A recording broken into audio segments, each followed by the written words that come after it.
Monggo kelompok 5, saya jadi moderator aja kali ya? Boleh. Boleh Pak Saim, Pak Saim silakan. Dimulai Pak Saim. Mulai saja ini teh. Jangan langkah dulu saudara, PJ Iya. PKN-nya dulu. PJPK-nya mana kayak nongol. Jangan melangkah dulu saudara. Sudahlah Pak, jangan ngungkit itu lagi. Sudah gak ada ya, sudah diganti terlalu. Adanya disebalkan, tidaknya dirindukan. Iya. Nah itu udah paham. Monggo Bu Tina, kumaha, langsung dimulai atau gimana? Langsung dimulai aja ya supaya langsung lebih dimulai cepat. saja. Biasanya pertengahan diskusi Pak dosennya suka masuk ya. Iya. Biar waktunya nggak molor, nggak map ini, nggak terlalu panjang. Iya, biasanya tanggapannya beliau juga lumayan bisa sampai maghrib. Minta izin dulu Bu Ruhianti, minta izin untuk dimulai gitu. Biar seperti kata Pak Saim, jangan melangkah dulu gitu. Kita izin dulu lah. Biar saya WA dulu ya. Bu Misri ikutan bilangin. Saya mendukung Pak Saim. Pak Ondi udah keluar belum Pak Ondi? Pak Ondi tadi lagi rapat sama PMO sama Pak Slamet tadi mah. Bagus satu cepet cairnya dong. Ya. Aku yang bade bobo mah bobo deui we. Ade asa ku nikmat tetep pahit. Kumaha damang. Gimana? Dimulai aja nih. Boleh. Kelompok 5-nya sudah siap belum pesertanya? Sudah. Pun sampun Rasul. Ada bulan sama Pak Budi menyusul. Lengkap ya. Aman ya, aman. Suaranya aman suaranya. Oh, pembicaranya Bapak. Oh, baik. Sudah bisa dimulai? Bisa. Pak Saim dibuka saja lah. Oh iya, dikirain mulai tidur siang. Iya, dibuka langsung tidur. Tadi kata Pak Tetet, kata Pak Kosmanya off kamera bisa baik. Tidur.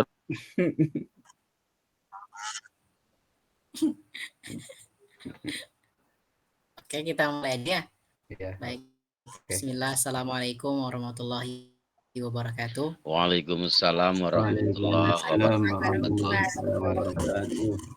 Salam sehat, salam sejahtera Bapak Ibu sekalian di siang yang cerah ini. Mudah-mudahan majelis kita berbarokah ya. Mudah-mudahan hari ini PKN dan insya Allah pengisi kita hari ini sangat spesial sekali terkait tentang perkembangan demokrasi di Indonesia. Mudah-mudahan jadi ilmu yang baru untuk kita semua. Agar waktu lebih nikmat, lebih efektif, tidak langsung kata prakata, silakan kepada pemateri waktu dan tempat kami sediakan. Ya, bismillahirrahmanirrahim. Hamdan kasiron tayyiban mubarakan fi, syahadu alla ilaha illallah, syahadu anna muhammadar rasulullah. Salam berkah di bulan penuh berkah bagi kita semua. Selamat siang semuanya, selamat siang teman-teman, Bapak Ibu sekalian, dan terima kasih juga kepada pengatur acara atau pembuka acara MC ya Pak Saim. Di sini saya mewakili dari kelompok 5, insya Allah akan mempresentasikan materi pertemuan yang kelima yang insya Allah membahas mengenai perkembangan demokrasi di Indonesia. Seperti salah satu quote yang disampaikan oleh Ki Hajar Dewantara, demokrasi adalah hasil perjuangan dan kita wajib memeliharanya agar kebebasan tidak terkendali dan tetap dapat dinikmati oleh semua. Ya, saya coba buka slide-nya ya. slide tentang presentasi sekarang. Boleh tidak? Boleh. Aduh, yang mau tidur silahkan aja tidur. Jangan ntar semuanya ikut tidur. Pak Ali kacamata Balik, tuh, Kak. matanya Balik, Kak. merem. Udah ada nampak belum Bapak Ibu? Tidur Bali.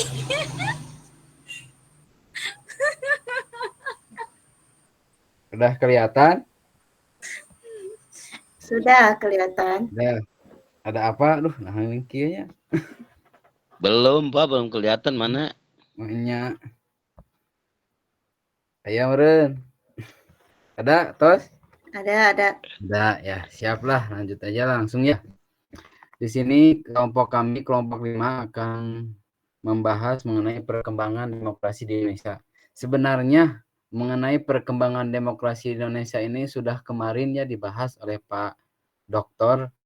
Nah, ini mah hanya menambahkan dari kelompok kami mungkin ya. Di kami ada 3 orang, kelompok 5. Yang pertama Aib Hanifatur Rahman, yang kedua Pak Budi Setiawan, dan yang ketiga Bu Bulan Widian. Apa sih demokrasi itu? Ada yang tahu mungkin dari Bapak Ibu sekalian? Atau lanjut aja? Wah, iya tahu. Ya, monggo lanjut aja, Pak. Nanya tapi jauh sendiri ya. Dasar.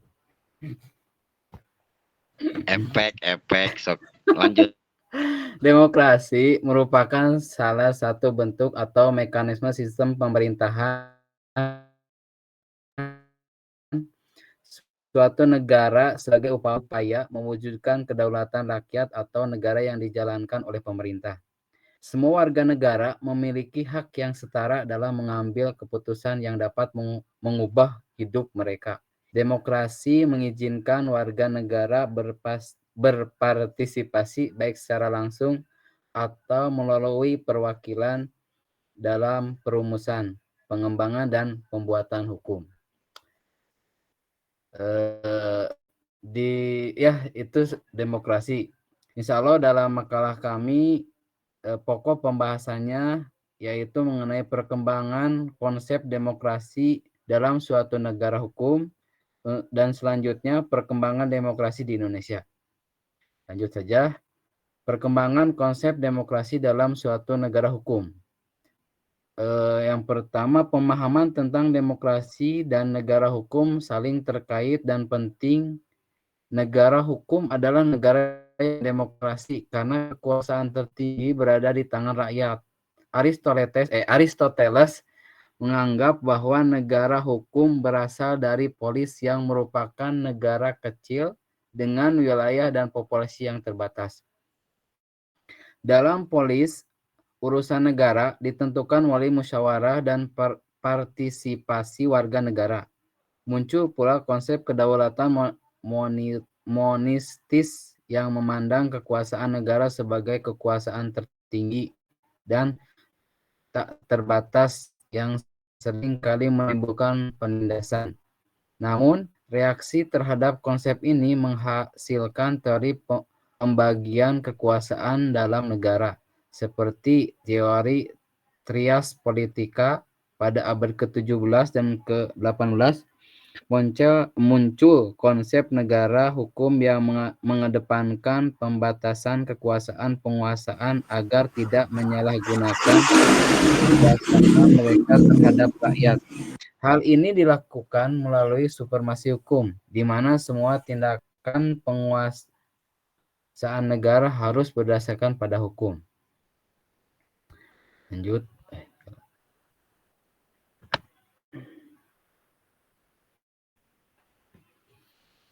Pengaruh perkembangan demokrasi modern. Perkembangan demokrasi modern terjadi pada abad ke-19 di Eropa dan Amerika melalui deklarasi tahun 1776 di Amerika dan tahun 1789 di Prancis. Deklarasi ini mengubah pandangan hak asasi manusia dan kedudukan yang sama di depan hukum. Tentunya muncul bahwa kekuasaan negara harus di tangan rakyat, bukan raja. Revolusi di Barat mempengaruhi pemikiran dan kehidupan manusia dengan mengungkap jurang pemisah antara kelas dalam masyarakat. Revolusi ini melahirkan negara-negara demokratis dan prinsip hak-hak asasi manusia dan kedudukan yang sama di depan hukum. Namun, juga melahirkan kelas-kelas baru antara pengusaha dan buruh.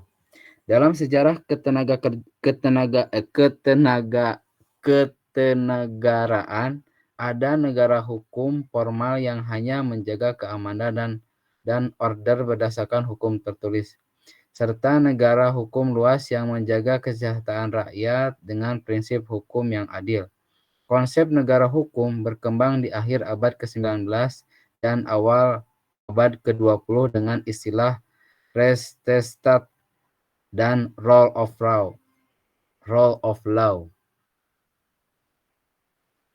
Munculnya negara demokrasi modern. Menurut V.Z. Stehel, unsur-unsur Rechtsstaat dalam arti klasik adalah perlindungan hak-hak asasi manusia, pemisahan kekuasaan, pemerintah berdasarkan peraturan, dan adanya peradilan administrasi. Dalam perkembangan negara hukum, unsur-unsur tersebut mengalami penyempurnaan seperti didasarkan atas kedaulatan rakyat, pemerintah berdasarkan pada hukum jaminan terhadap hak-hak asasi manusia, pembagian kekuasaan negara, pengawasan dari badan peradilan yang bebas dan mandiri, peran masyarakat dalam menguasai pemerintah, dan sistem perekonomian yang memastikan pembagian sumber daya yang merata.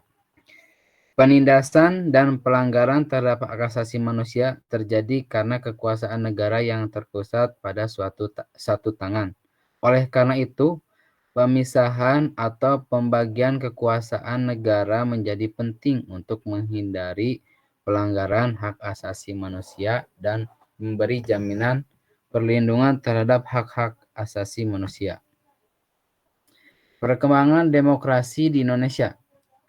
Dalam sejarah ketatanegaraan Indonesia telah terjadi perubahan Undang-Undang Dasar mulai dari UUD 45, Konstitusi RIS, UUD 1950, kembali ke UUD 1945 dan UUD 1945 setelah diamandemen pada tahun 2002, setiap undang-undang tersebut merumuskan pengertian dan pengaturan demokrasi sesuai dengan visi pengusungnya.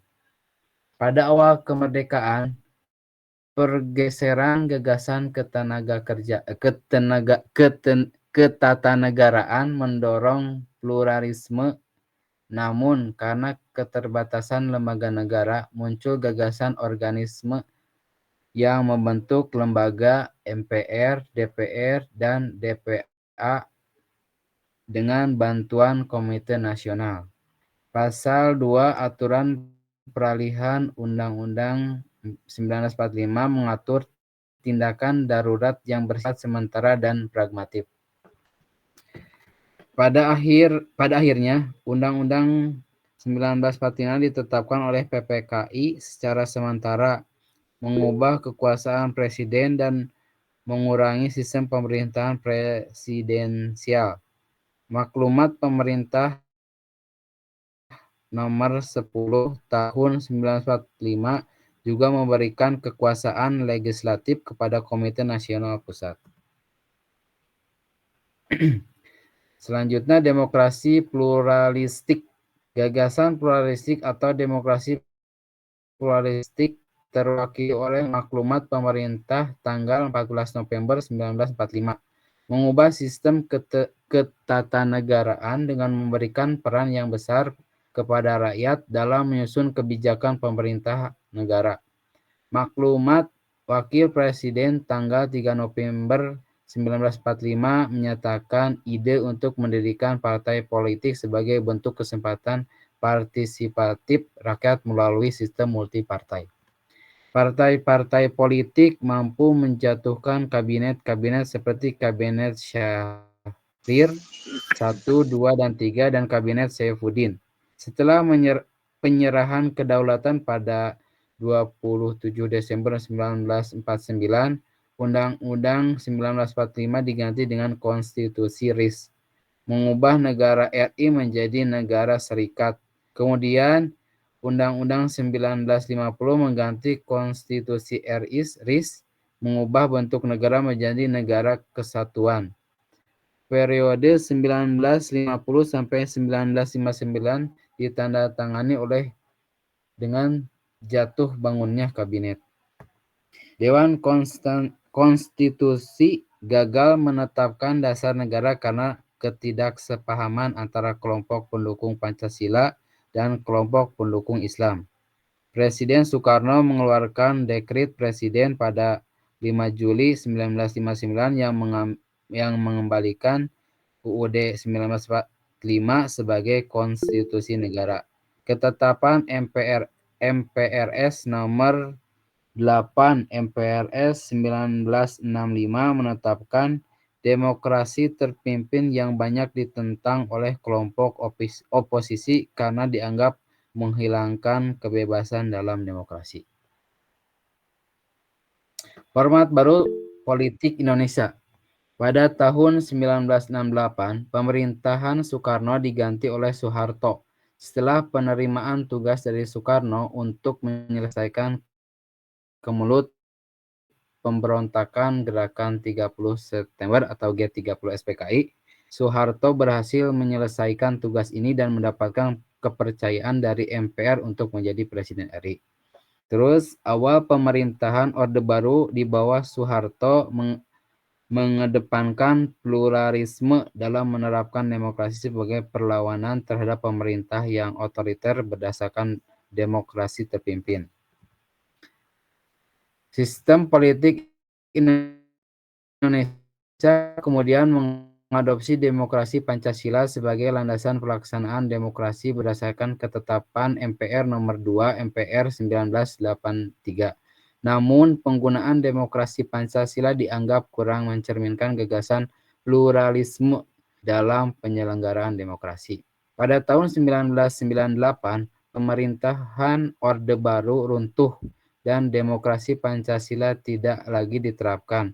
Pelaksanaan demokrasi kini bertumpul pada Undang-Undang 45 setelah mengalami amandemen.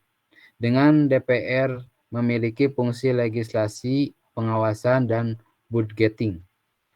Ada pendapat yang menginginkan perubahan sistem pemerintahan presidensil menjadi sistem pemerintahan parlementer. Namun, ada juga pendapat yang tetap mendukung sistem pemerintah presidensil dan menyalahkan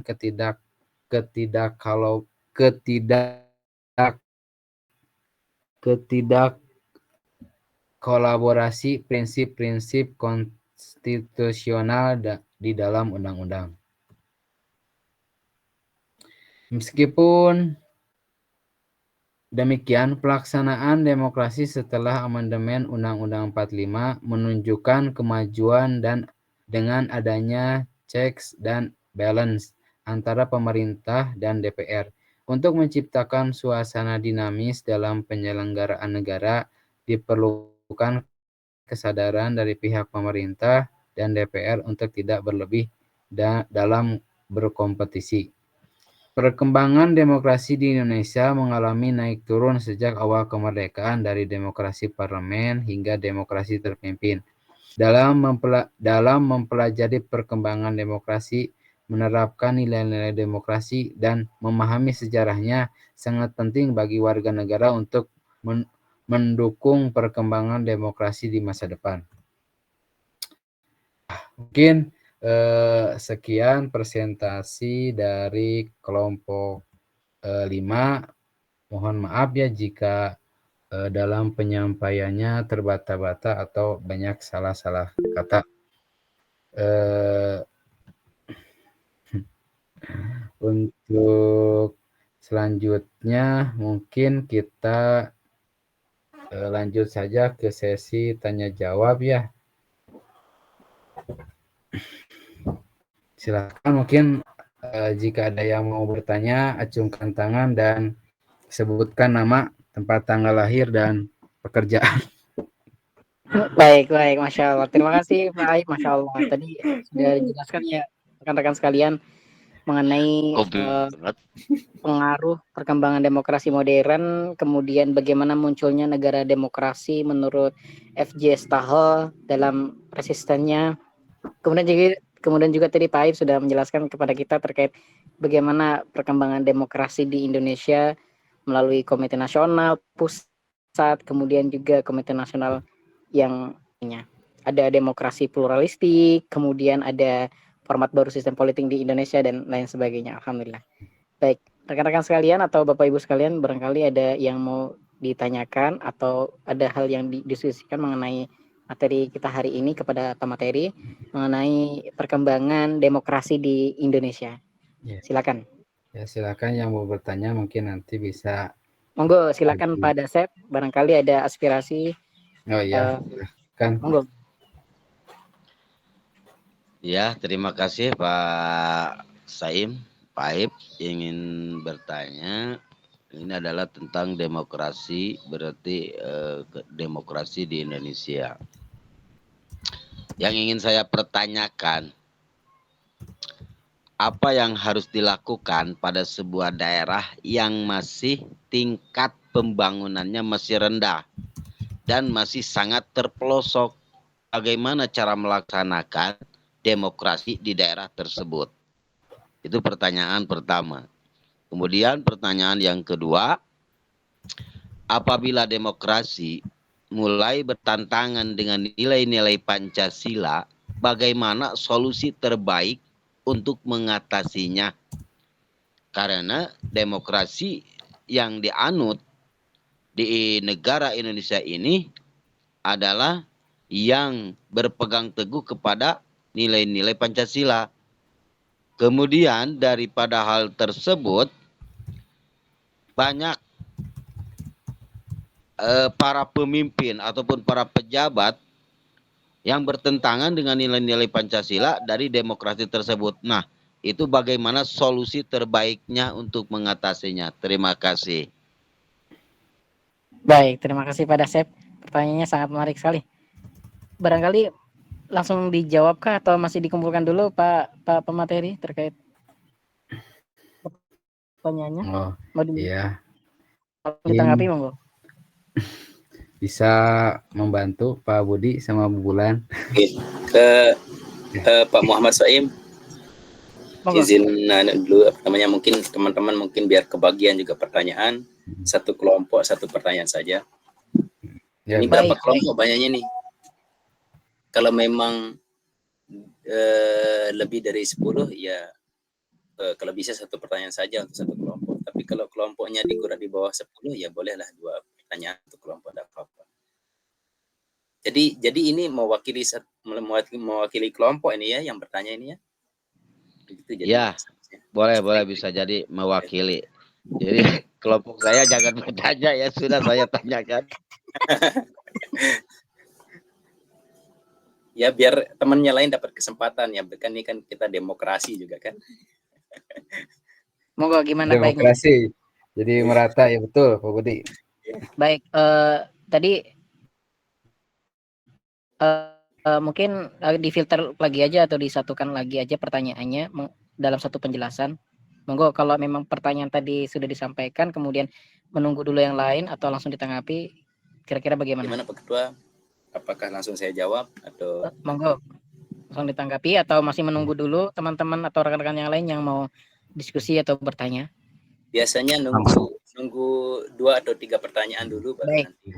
Baik, terima kasih. Baik, kalau gitu dihitung dulu pertanyaannya. Pertanyaan berikutnya barangkali dari Bapak Ali Khofi, silakan.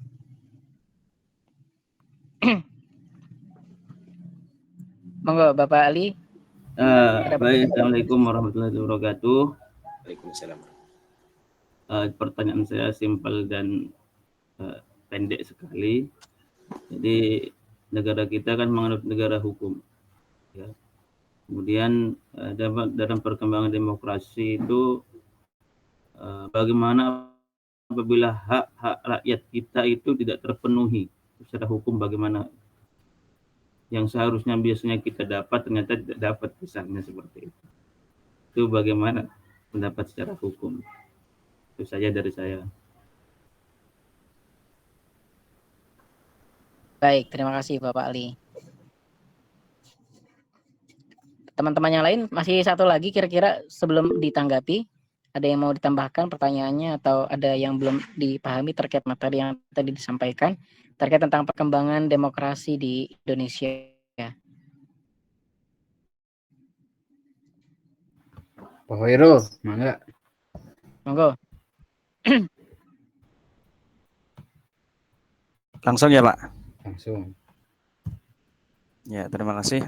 Pertanyaan saya, karena ini berkaitan dengan demokrasi di Indonesia, yang kita ketahui bahwa demokrasi di Indonesia ini, kita itu di pemerintahan kebanyakan diwakili dari beberapa partai politik, ya. Betul ya Pak? Ya, betul. Ya, nah pertanyaan kami, sebetulnya bagaimana peran partai politik dalam demokrasi Indonesia yang terbaik, ya? Karena kalau kita lihat di Indonesia ini terdiri dari banyak sekali partai politik. Ya, itu saja. Terima kasih. Baik, terima kasih Bapak Khairul. Monggo, alhamdulillah tadi sudah dilengkapi dari Bapak Dasep, kemudian siapa tadi? Pak Khairul, kemudian juga dengan Bapak Ali. Monggo pemateri atau tim pemateri bisa menanggapi dari pertanyaan yang tadi disampaikan. Silakan.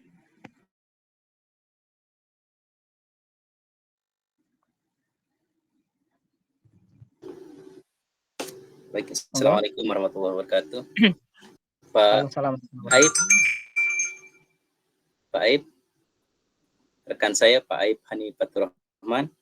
Kemungkinan saya bisa jawab untuk Pak ahli kopi saja dulu, nanti teman-temannya lain. Bagaimana? Izin dulu Pak Aib, nggih? Monggo. Pertanyaan dari Pak ahli kopi tadi, terima kasih sebelumnya untuk pertanyaannya. Pertanyaannya tadi coba saya ulangi lagi.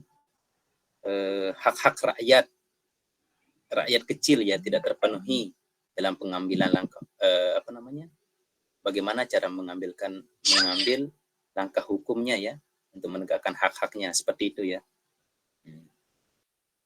Jadi untuk rakyat kecil, katakanlah rakyat kecil ini perekonomian menengah ke bawah yang sekiranya mereka itu yang mendapatkan akses PKH lah, kalau kita di rumah ini kan di kampung itu dapat PKH, dan kemudian mereka itu yang kurang mendapatkan pendidikan. Seperti itu, bagaimana langkahnya? Ya, tentunya kalau di sini yang saya amati kalau di kampung saya itu, di rumah saya di Lombok ini, mereka itu tetap dikawal oleh kepala lingkungannya ya, kepala lingkungan sebagai kepala dari lingkungan tersebut. Nanti kepala lingkungan itu apabila mengetahui hak mereka itu tidak terpenuhi, dia tetap dia telusuri jalurnya itu. Misalkan kalau seandainya mereka tidak mendapatkan dalam hal ini mungkin contoh kecilnya bantuan-bantuan, itu tetap ditelusuri berbarengan didampingin sama kepala lingkungan untuk menyelesaikan hak-haknya itu. Contohnya bantuan-bantuan tadi. Kalau seandainya jalur itu belum bisa tercapai, belum bisa terpenuhi, atau masih menemukan jalan buntu, ada solusi tercepatnya katanya. Dia menggunakan jalur ombudsman. Nah, ombudsman ini jangankan urusan rakyat ya, urusan pribadi saja bisa dilaporkan di ombudsman. Seperti itu hebatnya ombudsman itu.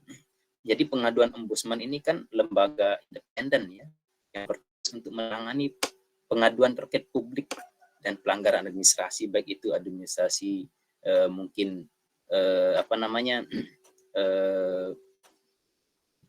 dia itu menyalon jadi anggota dewan, padahal dia itu seorang kepala lingkungan gitu, seorang kepala kelembagaan masyarakat. Itu kan tidak diperbolehkan kalau di sini. Nah, seperti itu bisa dilaporkan seperti itu. Apalagi hal ini terkait tentang rakyat kecil. Mungkin itu saja yang saya bisa tambahkan. Ini mungkin nanti teman rekan-rekan saya bisa menambahkan. Sengaja saya ambil sedikit saja ini penambahan biar teman-teman lain juga bisa menambahkan. Sekian mungkin, terima kasih Ustadz Muhammad Saim. Teman-teman nanti bisa menambahkan. Assalamualaikum. Baik, terima kasih banyak Bapak Budi, alhamdulillah atas tanggapannya. Silakan dapat dilanjutkan pertanyaan dari Bapak Dasep dan juga Bapak Khairul mengenai materi. Silakan Bapak Aib dan timnya yang lain. Saya mau menjawab dari pertanyaan Pak Khairul tadi itu. Yang pertanyaannya tadi teh fungsi partai politik. Peran partai politik. Fungsi apa? Peran partai politik di demokrasi Indonesia.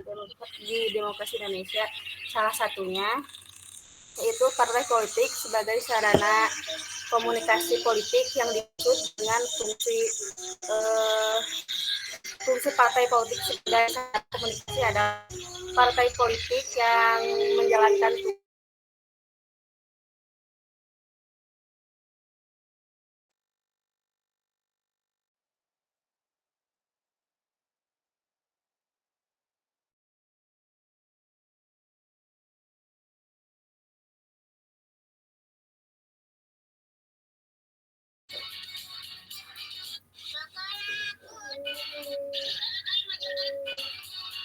Suaranya tidak terdengar ya? Oh, tidak terdengar ya, barusan ada kendala jaringan. Oh, baik. Monggo, mohon maaf, dapat diulangi lagi Bu Bulan. Oh. Yang pertama, peran partai politik dalam demokrasi di Indonesia yaitu sebagai sarana untuk menampung pendapat ataupun aspirasi dari masyarakat kepada pemerintah. Kemudian juga yang kedua sarana sebagai sosialisasi politik. Dapat diartikan juga sebagai upaya pemasyarakatan politik agar dikenal dan dipahami oleh rakyat itu sendiri. Kemudian mungkin yang selanjutnya sebagai sarana pengatur apabila ada konflik dalam kehidupan berdemokrasi. Mungkin itu saja. Barangkali ada yang menambahkan. Terima kasih. Baik, terima kasih banyak Bu Bulan.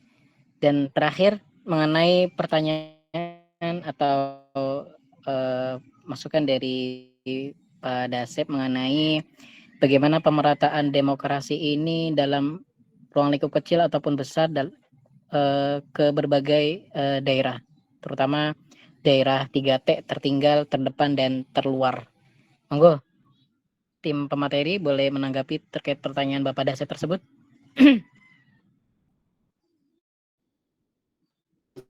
Baik, monggo. Terkait pemerataan demokrasi di Indonesia.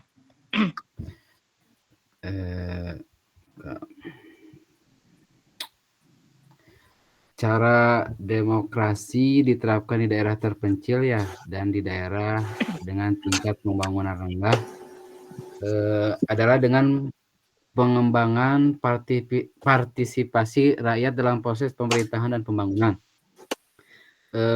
Berbagai mekanisme seperti badan permusyawaratan desa dapat dipergunakan untuk mengakomodir partisipasi rakyat dan pengembangan ke masyarakat. Demokrasi di daerah terpencil harus dilakukan dengan pendekatan yang mengacu pada prinsip-prinsip ketatakelolaan daerah tersebut. Soalnya kalau di daerah-daerah terpencil mungkin untuk akses ke pusat itu cukup susah ya. Jadi emang harus prosesnya itu dari pemerintahan setempat, lalu pemerintahan daerah harus ikut andil dalam penanganan tersebut.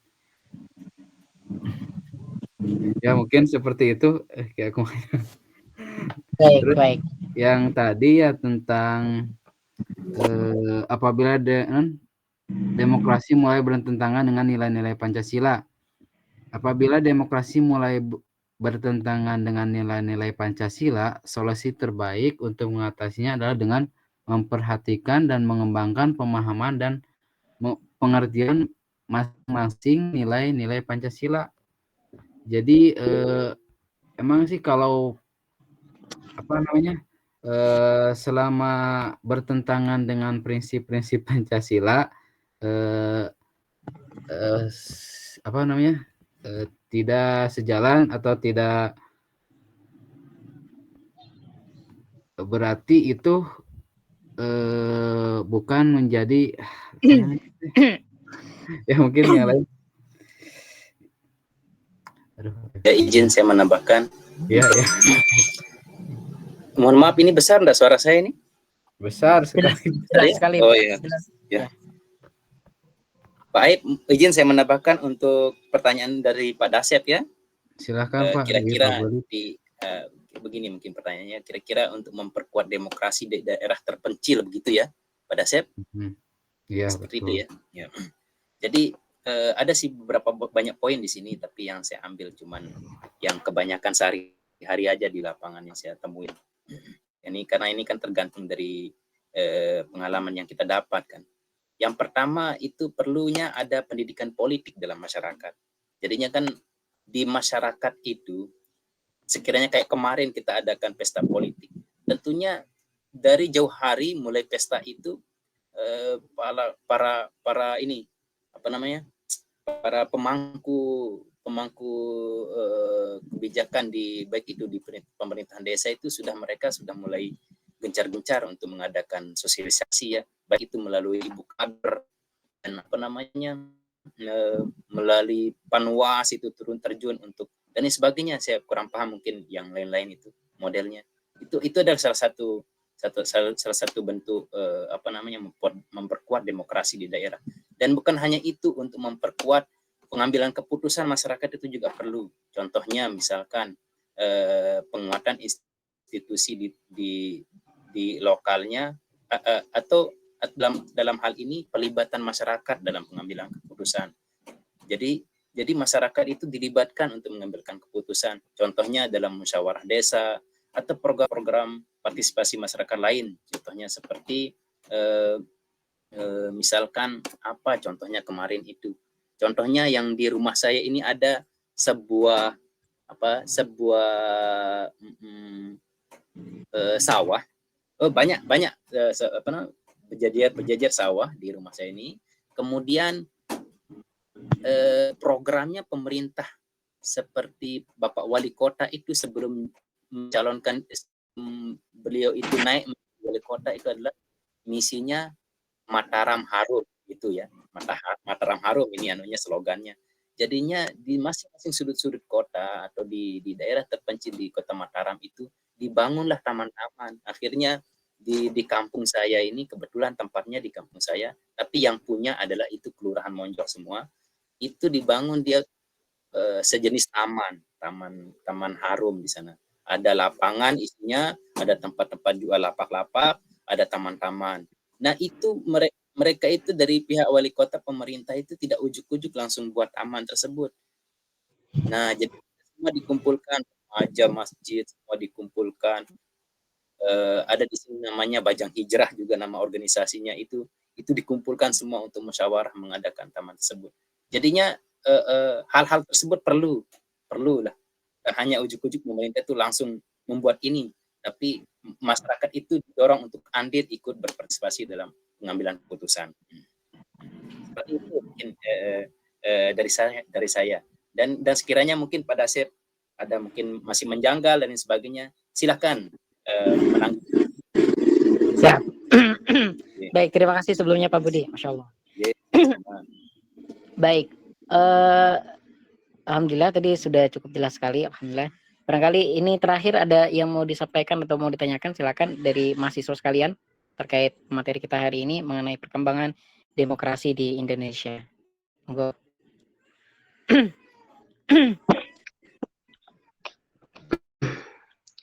Izin bertanya ya Pak Saib. Monggo Pak Irfan. Di negara kita untuk kepala daerah itu kan ada, alhamdulillah udah dipilih langsung oleh rakyat gitu. Tapi ini yang saya tanyakan ini di kita itu kan sebelum ini masa akhir jabatannya sebelum masa pemilihan atau pilkada ini habis, otomatis masa jabatan dari kepala daerah tersebut harus diganti habis gitu. Kayak misalkan gini di Jakarta dan Jawa Tengah dan lain sebagainya itu kan banyak yang kemudian presiden itu nunjuk PJ gitu ya, kayak ya ada PJ gubernur mana ini DKI, kemudian Jateng, dan mungkin juga di daerah-daerah yang lain seperti itu. Apa yang saya tanyakan, apakah penunjukan seperti itu ya sesuai dengan demokrasi gitu, dengan konsep demokrasi yang dianut oleh negara kita gitu. Udah, itu aja pertanyaannya Pak. Baik, terima kasih. Ini terkait tentang election kepala desa dan juga terkait yang sudah terjadi di negeri kita belakangan ini, penunjukan PJ-PJ tertentu di suatu daerah. Monggo silakan pemateri menanggapi terkait pertanyaan dari Pak Irfan.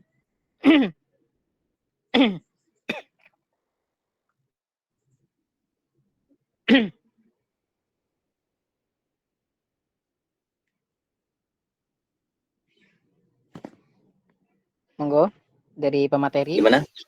Barangkali terkait tentang election yang ada, bahwa kepala desa itu ditunjuk langsung oleh kepala negara atau presiden. Nah, apakah hal tersebut bertentangan dengan demokrasi? Ya. Ya. Kalau menurut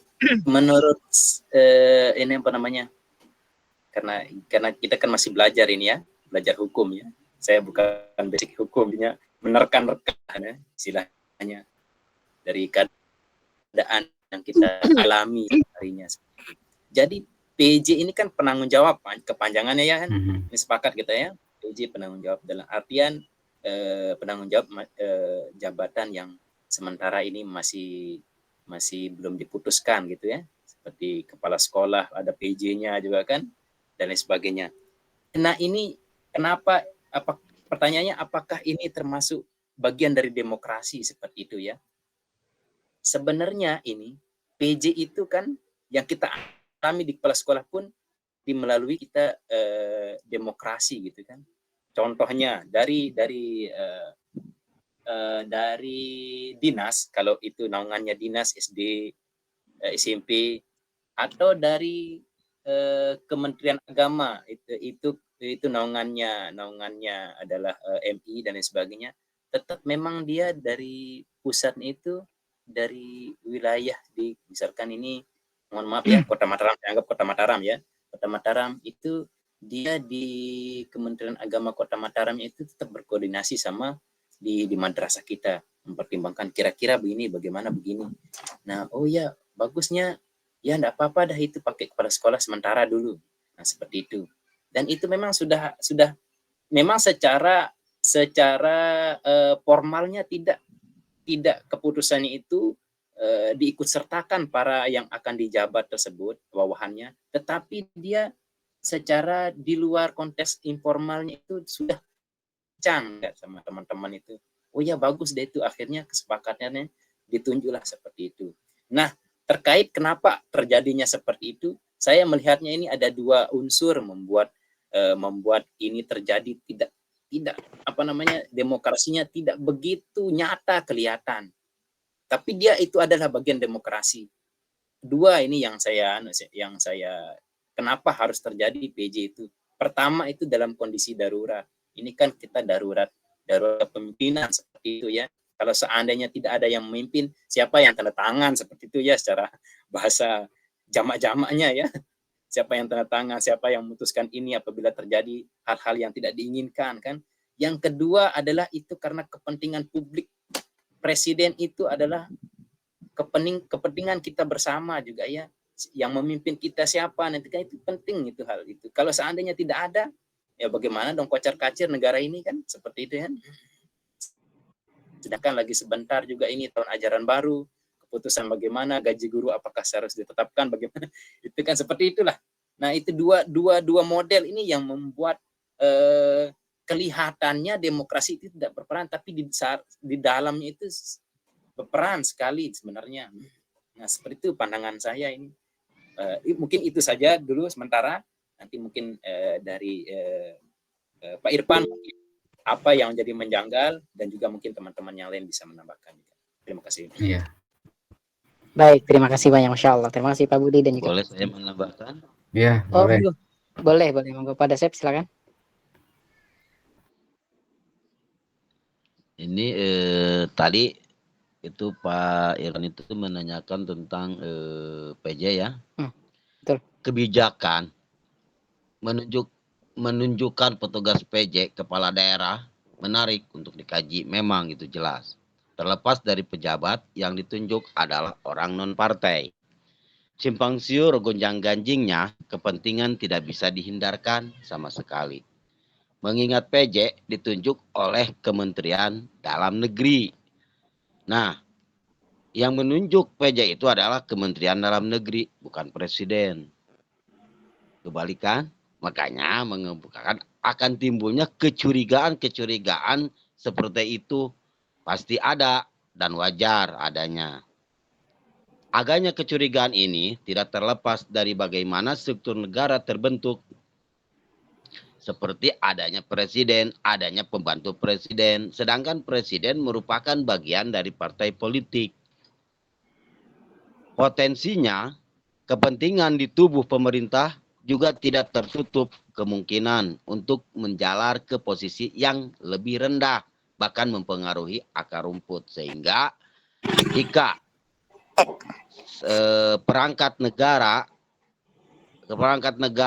secara tidak langsung merupakan perpanjangan tangan partai politik dalam birokrasi, bukan tanpa alasan, bahkan adanya potensi untuk menguasai, mempertahankan kekuasaannya kembali dengan cara yang mendobrak rambu-rambu demokrasi seperti yang sekarang kita saksikan, yang dari partai politik.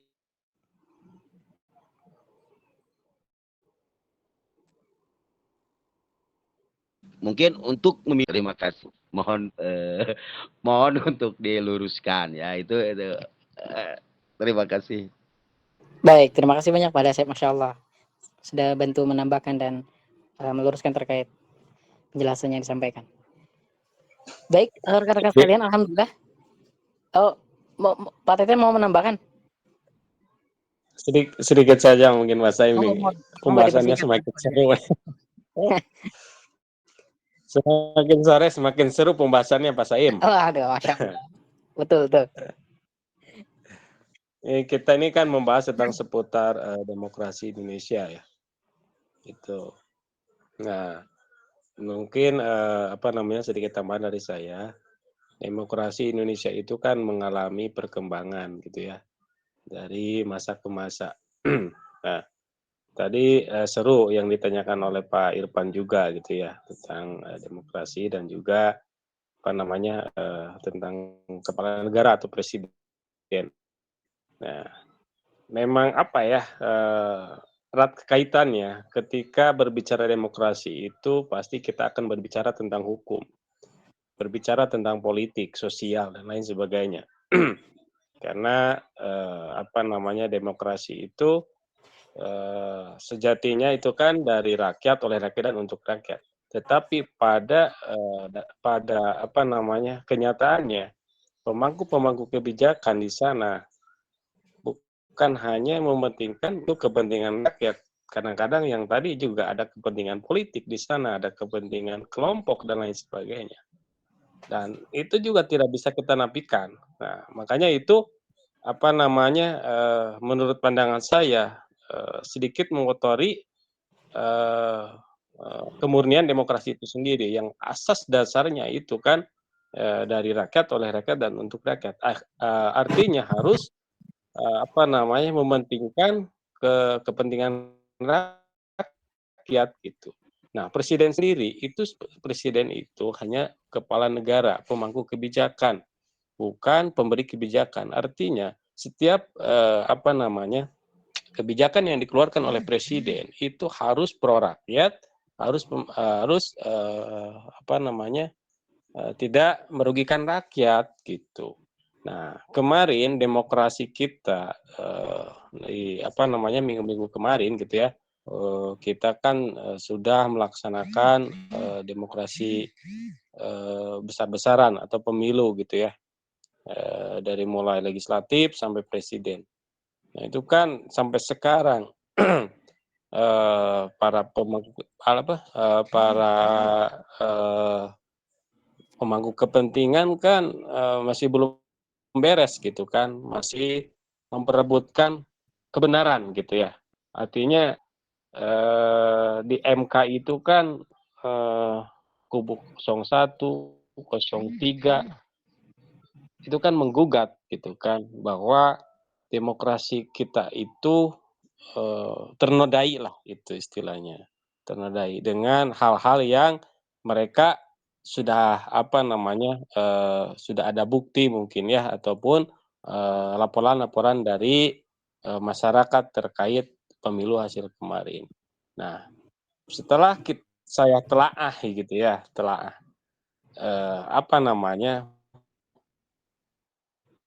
di Indonesia itu sendiri gitu, di Indonesia sendiri karena terkadang demokrasi itu ternodai dengan orang-orang yang atau kelompok-kelompok seperti itu. Contoh misalkan karena ingin berkuasa atau ingin menguasai apa gitu ya, akhirnya dimanipulasilah gitu. Manipulasi demokrasi seakan-akan apa namanya yang mereka kerjakan itu benar gitu.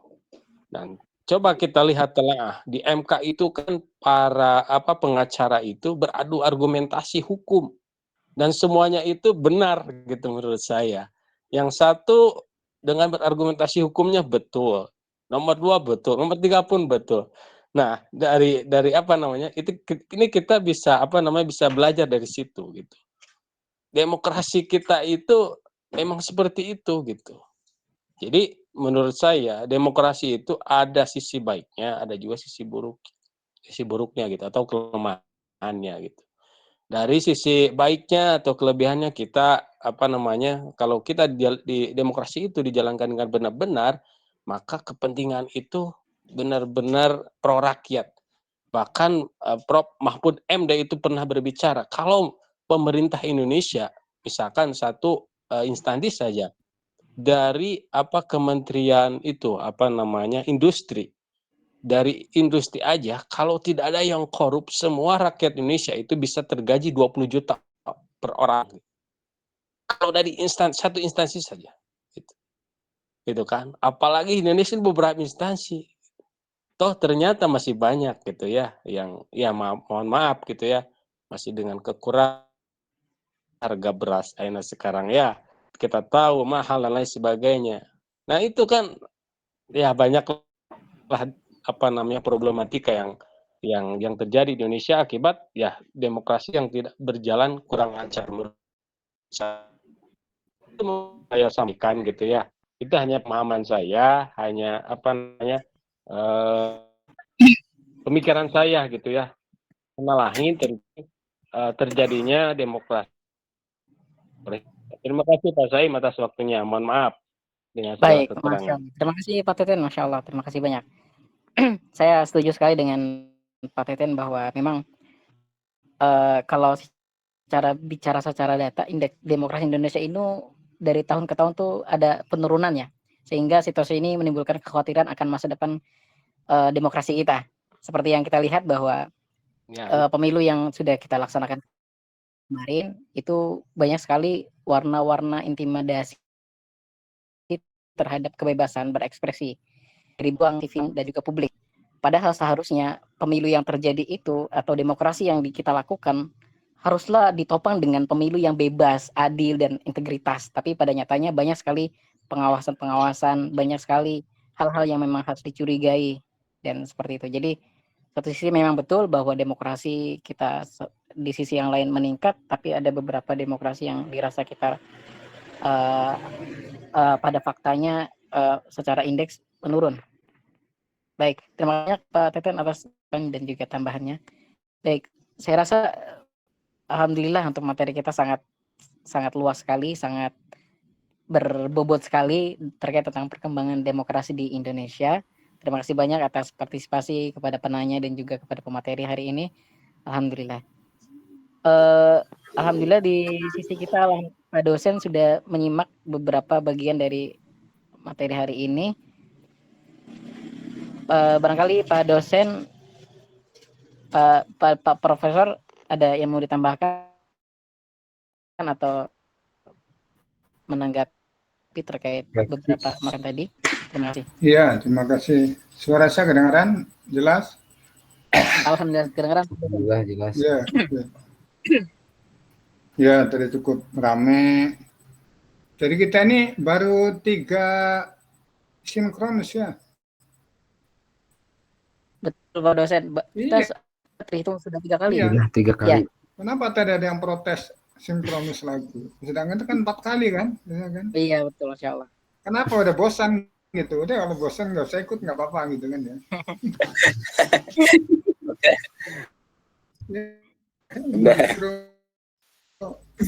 Dengan silaturahmi begini males nggak tidur terus kan. Insya Allah ini ibadah apalagi nih puasa 10 hari terakhir lah Insya Allah. Belum tentu kita depan ketemu Ramadan lagi gitu ya. Manfaatkan 10 hari terakhir ini kita melaksanakan puasa Ramadan ini. Ya dengan kuliah juga ibadah gitu. Cari ilmu ya. Cari ilmu.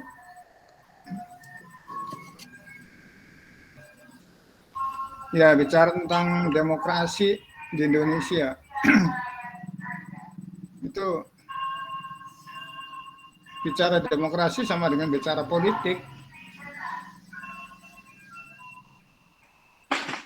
Sedangkan bicara politik itu nggak ada politik yang bersih. Politikus itu semboyannya apa? Hanya kepala sendiri yang tidak dimakan. Hanya kepala sendiri yang tidak dimakan. Itu semboyan politikus itu. Kenapa? Karena dia tega. Jangankan ke orang lain. Ke saudara juga tega, ke istri atau ke suami, ke anak tega kalau orang politikus itu gitu. Jadi kalau kalian sebagai orang yang jiwa sosialnya tinggi, itu jangan lari ke dunia politik gitu. Nanti hidupnya akan tertekan gitu. Tertekan.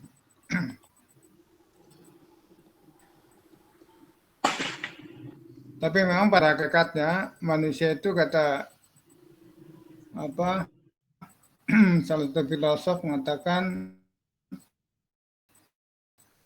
manusia itu sebagai manusia homo politikan. Jadi manusia punya rasa berpolitik gitu. Cuma ada yang dikembangkan politiknya menjadi kehidupan sehari-hari, ada juga yang hanya sebagai pelengkap saja, sebagai hiburan saja. Zon politikon itu ada pada salah satu sifat manusia itu punya zon politikon, yaitu manusia yang berpolitik.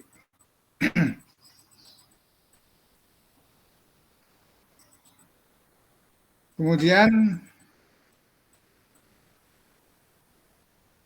kenapa di Indonesia begitu ramai politik? Ya itulah politik. Kalau nggak ramai bukan dunia politik namanya gitu. Bukan dunia politik. Dan politik itu siapa yang menjadi teman? Yang menjadi teman adalah ya apa yang menjadi tujuan dia gitu. Keinginan dia terpenuhi, itulah teman saya. Selama itu tidak memenuhi keinginan saya, kebutuhan saya, maka itu adalah musuh. Gitu. Itu politik. Jadi politik adalah sesuai dengan kepentingannya. Sesuai dengan kepentingannya. Kalau kepentingannya dia terpenuhi, maka itu loh partai saya. kepentingannya terpenuhi, itu loh sohib saya. Kepentingan terpenuhi, itu teman saya, gitu kan. Tapi selama itu berseberangan, berlawanan, bertentangan, sampai dimanapun itu akan dilawan oleh seorang politikus. Dan kenapa di Indonesia ramai politik, ya itu kepentingannya berbeda-beda. Kepentingannya berbeda-beda. Ya, ini kita masih hangat kan kemarin 14 Februari kita telah melaksanakan demokrasi partai pesta demokrasi dengan pemerintah menyelenggarakan pemilihan umum yang sampai sekarang ini belum ada keputusan. Suaranya paslon 1 berapa, 2 berapa, 3 berapa, dan ditetapkan siapa yang jadi presiden dan wapres. Kenapa demikian? Yaitu karena satu, waktunya belum, dan kalaupun sudah diputuskan oleh KPU, itu masih ada waktu tenggang untuk mengklaim. Bagi siapapun yang merasa tidak puas dengan keputusan dari KPU sebagai keputusan politik, maka itu ada tenggang waktu untuk mengklaim keputusan KPU itu. Berapa hari namanya itu ada kesempatan itu. Nanti mengklaim itu selesai, yang nanti ujung-ujungnya di MK, disitulah ramainya nanti itu. Itu ramainya. Cuma meskipun dari satu pihak mengklaim, pihak kedua mengklaim, terus mengklaim-klaiman, nanti kalau karena kata saya politik, itu kalau ada kepentingannya udah kamu nggak usah mengklaim lagi, nanti kamu akan dijadikan dari fraksi kamu, nanti dari partai kamu, nanti saya minta 2 menteri. Udah nggak usah klaim lagi, nanti dari partai kamu akan 1 menteri. Udah gini. Itu deal-dealan secara lobby itu yang berlaku di politik gitu. Jadi hal itu juga nggak bisa kita naifkan. Itu terjadi. Deal-dealan secara di bawah meja gitu. Oke lah, karena untuk menghormati administrasi, koalisi partai saya sudah keburu mengajukan klaim ke MK, lakukan. Tapi nanti diklaim di MK, itu hanya sebagai suatu dagelan saja gitu. Hanya sebagai sandiwara saja. Sandiwara, sehingga begitu ada secara formal dilakukan gugatan, kemudian ada sidang, ternyata sekali sudah cukup. Karena apa? Karena yang mengklaim ini sudah dijanjikan di belakang meja sekian menteri atau sekian nanti jabatan di sini gitu. Ini hal-hal yang begini yang kadang-kadang kita sebagai orang awam, masyarakat awam itu bingung. Bingungnya apa? Kenapa udah jelas kami milih partai A, suaranya banyak, kok ternyata di atasnya itu suaranya jadi sedikit gitu.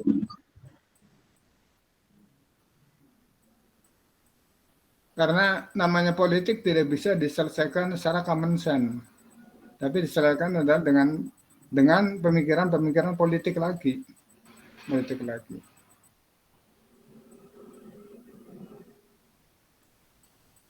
Kemudian tadi ada jelas peran parpol di situ berperan sekali. Parpol sangat berperan sekali, yaitu bahkan sistem sekarang itu kalaupun suaranya kecil, itu kalau dia berani mendekat ke ketua atau ke kepala cabang PC, itu dia bisa dimenangkan. Karena apa? Sekarang berlaku suara yang kecil itu bisa difusi, digabung, kemudian bisa siapa yang beli di lelang. Itu bisa. Meskipun fusinya, gabungannya beberapa partai, tapi kalau sudah ada partai A yang beli dari beberapa partai, itu bisa jadi suara yang hidup. Ya tentunya lelang itu bukan tidak dengan biaya yang kecil, dengan biaya yang mahal. Karena namanya lelang begitu itu bukan hanya tingkat kecamatan, tapi juga tingkat kota kabupaten dan tingkat provinsi serta pusat. Itu sekarang itu salah satu aturannya begitu gitu. Jadi kalau dulu kan begitu suara sedikit tidak masuk kota hilang gitu kan. Sekarang suara itu masih bisa hidup lagi gitu. Digabung dengan yang lain, kemudian di antara partai sendiri itu ada agreement. Setelah agreement, kira-kira suara yang kecil-kecil ini dari 3 partai, agreement siapa yang mau berani partai A dari 3 partai, usulkan ke PC. Dari PC berani berapa, bagaimana loyalitas kepada partai ke depannya, jadilah satu suara.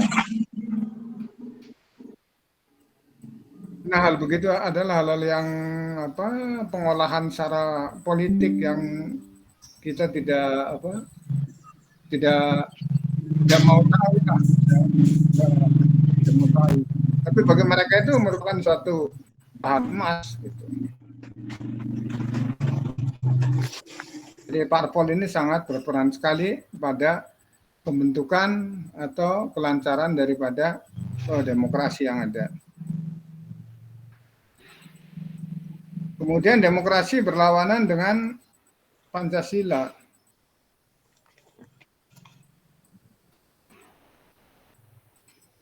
Ya, memang banyak kasus-kasus itu terjadi.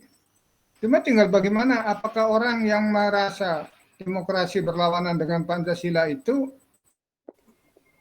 sanggup untuk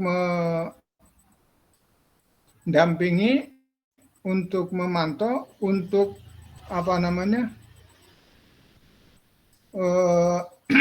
menyelesaikan sampai ke Mahkamah Agung.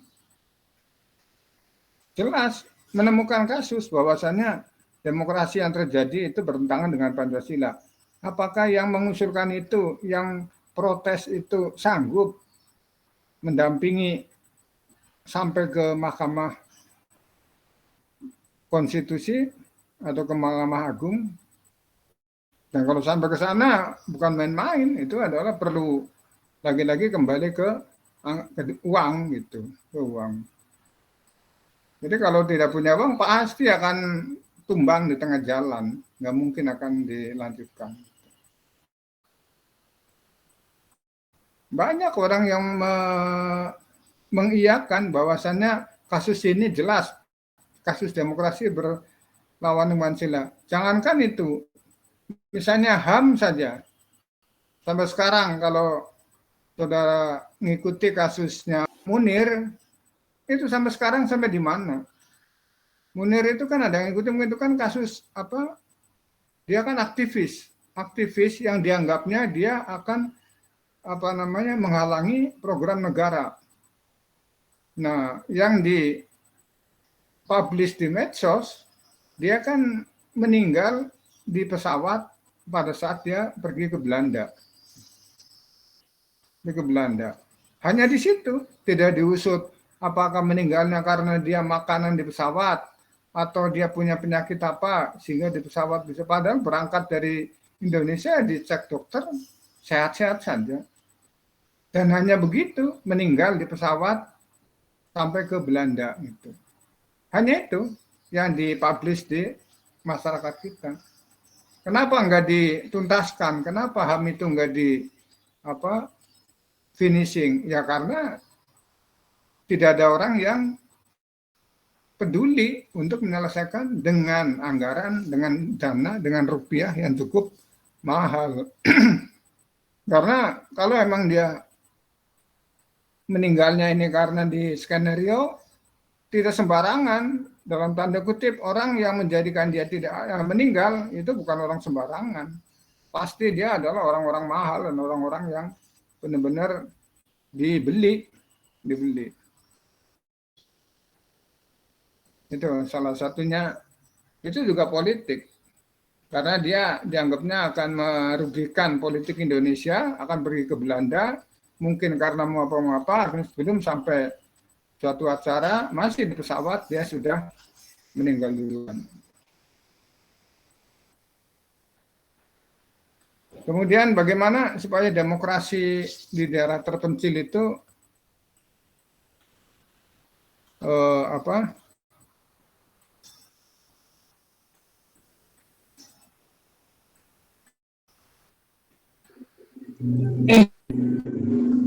merata, dapat merasakan. Ya, merata dan berkembang, Pak. Ya, demokrasi terpencil.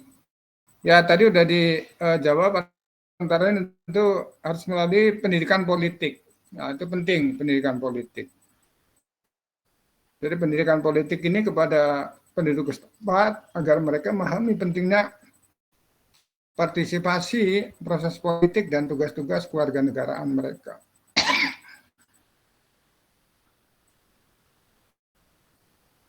Nah, pendidikan politik sendiri bagaimana? Rakyat sendiri juga tidak tahu politik itu apa kan. Yang itu perlu dijelaskan ke masyarakat awam. Yang kedua, perlu adanya akses informasi. Akses informasi yang berkaitan dengan politik itu masyarakat itu diberitahu. Jadi bagaimana proses pemilu melalui medsos, melalui web, siaran radio atau TV dan sebagainya. Jadi kegiatan yang sifatnya kebijakan politik itu harus diakseskan melalui informasi medsos kepada masyarakat yang ada di pedesaan, daerah-daerah terpencil. Yang ketiga adalah keterlibatan masyarakat. Keterlibatannya apa? Dalam mengambil keputusan itu masyarakat selalu dilibatkan. Ini merupakan cara edukasi politik bagi orang-orang terutama di daerah terpencil. Kemudian sampai pembentukan advokasi atau pengawasan yang levelnya kecil, tapi itu mereka sudah dibekali dengan bagaimana cara untuk menangani tentang demokrasi yang ada di daerahnya masing-masing itu. Kemudian mengurangi ketidaksetaraan. Nah, ini juga pemerataan itu sangat diperlukan. Pemerataan misalnya, nah ini yang jelas ini unsur pemerataan ini yang sekarang ini masih saja tuh, yaitu pembagian bansos. Sudah jelas-jelas dia saudaraku punya mobil, dapat bansos. Dia seorang janda punya anak 4, nggak punya kerjaan, malah nggak dapat bansos itu. Ini berarti kan pemerataan. Nah, kalau ada hal yang semacam ini masyarakat ini berhak untuk menanyakan kepada kepala desa, kenapa sampai terjadi. Kemudian pemberdayaan perempuan ini juga sangat sangat diperlukan sekali, sehingga pada saat-saat kegiatan-kegiatan yang melibatkan sosial itu perempuan itu hendaknya dilibatkan. Termasuk sekarang kan untuk menjadi dewan itu kan ada persentase masing-masing daerah berapa persen anggota DPR itu yang harus diduduki oleh DPR anggota dewan perempuan. Kemudian mendorong transparansi dan akuntabilitas. Itu memastikan pemerintah lokal dan lembaga terlibat dengan jelas dan terbuka tentang masyarakat, peningkatan kepercayaan dan partisipasi. Jadi kegiatan apapun di desa terpencil itu masyarakat itu harus diikutkan. dijelaskan ini dari pemerintah pusat ada program begini, transparansi. Silakan ada apa namanya pemerintah pusat menggulirkan dana, silakan siapa yang mau pinjam dana ini, tapi dengan catatan dana ini digunakan bukan untuk konsumtif, tapi untuk apa usaha. Kemudian cara pengembaliannya begini. Itu salah satu cara supaya terjadi transparansi dan akuntabilitas. Dan mereka meminjam dana tersebut tidak satu orang, tapi misalnya dibikin satu tim atau satu kelompok apa usaha boom industri, satu kelompok usaha apa gitu. Nah, itu bisa diberikan, kemudian menunjuk nanti akan dievaluasi apakah transparansinya ini dilakukan, kemudian laporannya secara akuntabel tidak. Yang ketujuh adalah memperkuat institusi lokal. Nah, kalau kira-kira itu sudah berjalan, maka institusi lokal ini juga akan kuat. Yang kedelapan, mendorong keterlibatan sipil, bukan hanya dikuasai oleh para aparat TNI dan polisi, tapi sipil juga diberi kepercayaan untuk berperan pada penguatan demokrasi tersebut. Kemudian menyediakan fasilitas infrastruktur. Jadi penyediaan jalan, air bersih, listrik, ini dapat membantu meningkatkan partisipasi kualitas hidup masyarakat terpencil.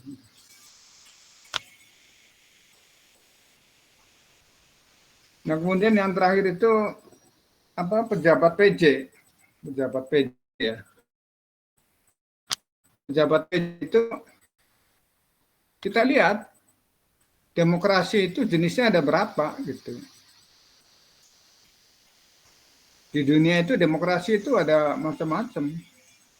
Nah, ada demokrasi representatif, demokrasi langsung, demokrasi parlemen, presidensial, sosial, konsensus, elektronik, dan deliberatif.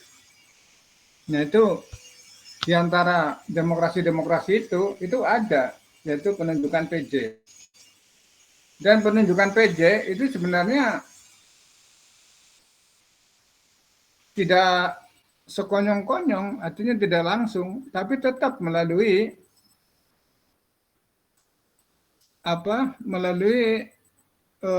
studi kelayakan. Misalnya ada pejabat bupati di suatu kabupaten, dia akan habis nanti tahun depan.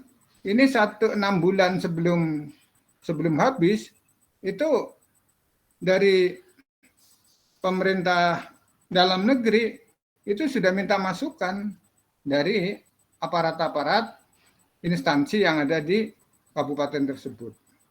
Minta masukan, siapa yang kira-kira cakap dan mampu untuk menggantikan PJ Bupati. Ini beberapa instansi diminta siapa personalnya, ini mengusulkan si A, ini mengusulkan si B, ini mengusulkan. Dan pengusulan itu juga itu kental dengan ranah politik, dan kembalinya lagi adalah ke partai gitu. Partai di situ yang mayoritas partai apa? Itu diberi kepercayaan pertama. Dimintai, ini partai kamu kalau nanti dimintai calon bupati untuk PJ itu siapa? Dan Mendagri juga tidak semena-mena langsung diangkat, tapi ada studi kelayakan dulu. Apakah ia yang diusulkan ini pantas? Apakah ia yang diusulkan ini tidak menjadikan ekses dan madorot di daerah tersebut? Apakah ia yang diusulkan ini clear dari narkoba, dari kriminal, dari hal-hal yang bertentangan dengan nilai-nilai masyarakat sekitar situ gitu.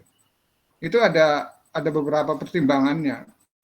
Jadi tidak ujuk-ujuk langsung ditunjuk langsung, tapi itu ada proses birokrasi, ada proses pemilihannya, dan itu melalui beberapa lembaga termasuk partai politik yang ada di daerah situ. Oke, itu aja tambahan dari saya. Terima kasih. Masya Allah, baik Pak dosen, Pak Profesor. Terima kasih banyak atas tanggapannya dan materi hari ini. Alhamdulillah. Baik, sebelumnya kami mewakili mahasiswa terima kasih banyak atas kehadirannya dan kesempatannya dengan bersama berdiskusi duduk dengan Pak Dokter ya. Alhamdulillah. Semoga Pak Dokter selalu sehat, selalu diberkahi dan diberikan perlindungan oleh Allah Subhanahu wa taala. Amin ya rabbal alamin. Tolong nanti Amin, yang Allah. nggak masuk ya, di namanya kirim ke saya untuk absennya. Nah, gitu. Baik. Baik, terima kasih Pak Dokter. Baik. Baik, mari kita cukupkan dan tutup pertemuan kita pada siang acara ini dengan rasa kantuk yang berat sekali. Kita cukupkan dengan alhamdulillah. Assalamualaikum warahmatullahi wabarakatuh. Waalaikumsalam. Waalaikumsalam. Tidur.